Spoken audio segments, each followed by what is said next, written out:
Raju's mother and uncle thought that Rosie was responsible for the ruin of Raju. Hence, they humiliated her, insulted her. However, Raju stood for Rosie, and his mother went away to her brother's house. Left alone, both Raju and Rosie enjoyed living together. Rosie now resolved to give her dance performance in public. Her name was changed from Rosie to Nalini, as Rosie seemed to be a foreign name. She got an opportunity to make her first public performance in a cultural program at Albert Mission College, which proved mesmerizing. Gradually, she reached the zenith of success. She had her own identity, and Raju became her stage manager. Raju charged heavy amount for each of her performance. Her bank balance kept on enhancing, and thus Raju succeeded in encamping her talent. They shifted to a big posh house and led a luxurious life. However, as time passed, Rosie was fed up of her mechanical, boring, materialistic life. At times, she remembered her husband and felt that her art had become too much for her. Meanwhile, Marco sent a copy of his published book to Raju, in which he had acknowledged his gratitude to him. Raju concealed this book from Rosie, thinking that the book will again arouse dormant feelings, the hidden feelings for Marco in Rosie's heart. However, when Rosie read the review of this book in a weekly, she was elated and told Raju about it, and later on, when she came to know about Raju's concealment of the book, she was extremely annoyed. Then a registered letter for Rosie arrived, which mentioned that after signing an application form, Rosie would be able to procure a jewelry box, which had been deposited in the bank by Marco.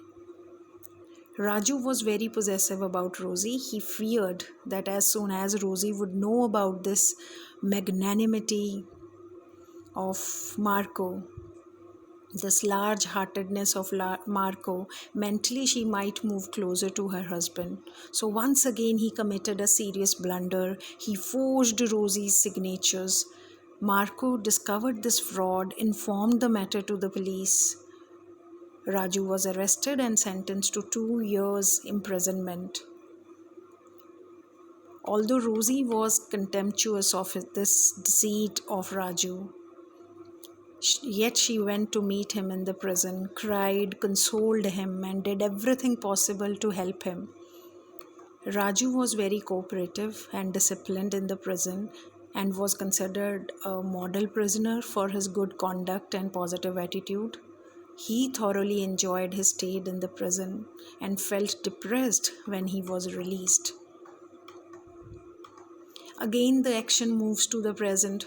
Raju thinks that after listening to his honest confession about his past life, Velen will disgrace him, but to his great surprise, Velen still addresses him as a Swami. Raju reluctantly observes the fast and acquires the facade of a saint, as the news of Swami Raju's fast has already spread. Various people visit this place for his darshan, cook food there, enjoy themselves. The sight of smoke and food makes Raju more ravenous and he craves to eat. On the first 2 days of his fast, he has managed to eat something secretly out of the little food he saved earlier. But after that, he famishes. He feels that now there is no alternative. He knows that he will have to go through the difficult time, this ordeal. Then comes a moment of revelation where he resolves to do something for the villagers. He thinks that if his fast can bring rain, he will surely fast. So he drives away all the thoughts of food from his mind. He thinks that if by avoiding food he can, I quote, help the trees bloom and the grass grow, why not do it thoroughly? Unquote. With renewed strength and energy, he goes to stand in water and prays to God to send down rain and save the villagers. He feels that he has transformed, realizes his true self, and is ready to sacrifice his life for the sake of others. Gradually, his health deteriorates, and even the government gets concerned. This becomes a great national event and is covered by the press as, quote, holy man's penance to end drought, unquote. An American filmmaker also comes to interview him. On the 11th day of the fast, he looks very feeble, frail, and his life is in danger, and he is suggested to have glucose, but he refuses.